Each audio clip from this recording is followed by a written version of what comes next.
Lisa Hoffman, the Home Buddy Realtor. Happy New Year. And today I'm going to talk about the fact that the new calendar year can actually impact the amounts that you can get as a loan, and that can be both a positive and negative thing, right? So if you're making additional money, that's awesome. Typically, not always, but typically they will take what you made this year, what you made last year. Usually, not always, they'll split it and they'll say, okay, you made $120,000 this year.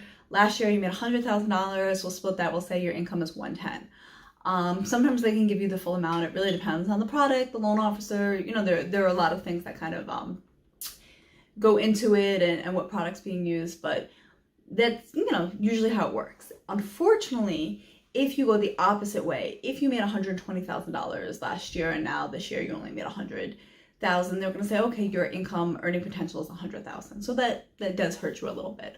But it is definitely something that you should be aware of when going out and planning to buy a house. The other thing that is important, especially for those who are self-employed, independent contractors, is, if you want to buy a house, that they're going to calculate what you can afford based on your tax records, okay?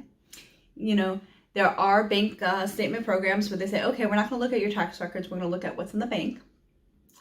But you're going to pay a lot more in interest on that, right? So it's kind of like hey, your bank shows that you might be, living the lifestyle of somebody makes $150,000, but your tax records show you make $50,000. So we're gonna charge you a higher rate because you're a bigger risk, right?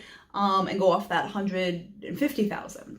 The other option is hey, you can talk to your accountant and you can explain, I would like to be buying a house. Your accountant's job is to save you money, right? So they're gonna go in and they're gonna write off as much as they can, and they're gonna do everything, they have a job to do. That's why you pay them, and you get very happy when you get that refund. But sometimes that can be to your detriment. So you definitely do want to make sure that they understand, hey, look, I would like you to do your job. I'd like you to be my accountant and do things, the way it's supposed to be. By the way, I'm buying a house, and they're going to be looking at this, and what I pay taxes on, that amount is going to be what they use for my income and how much I can borrow, and see if that has an impact on anything. I also, sometimes suggest talking to the loan officers, right? Because there are certain expenses that, are counted and when calculating the mortgage, and some that are not.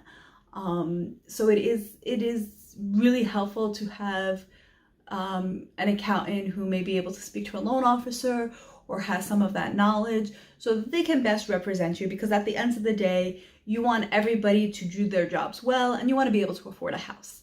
So even if you are not looking to buy in January, but you're like, hey, down the road, I'm thinking about buying a house. I think I'm really gonna come out in the fall. I think things are gonna calm down then, blah, blah, blah. You wanna make sure your taxes are good for this year, so you're ready to go and you're in a strong financial place, so you can get a decent loan for the house, equivalent to what you're actually making come anytime this year. So keep that in mind when you are filing your taxes, talking to your accountant, and when you're ready to buy, give me a call.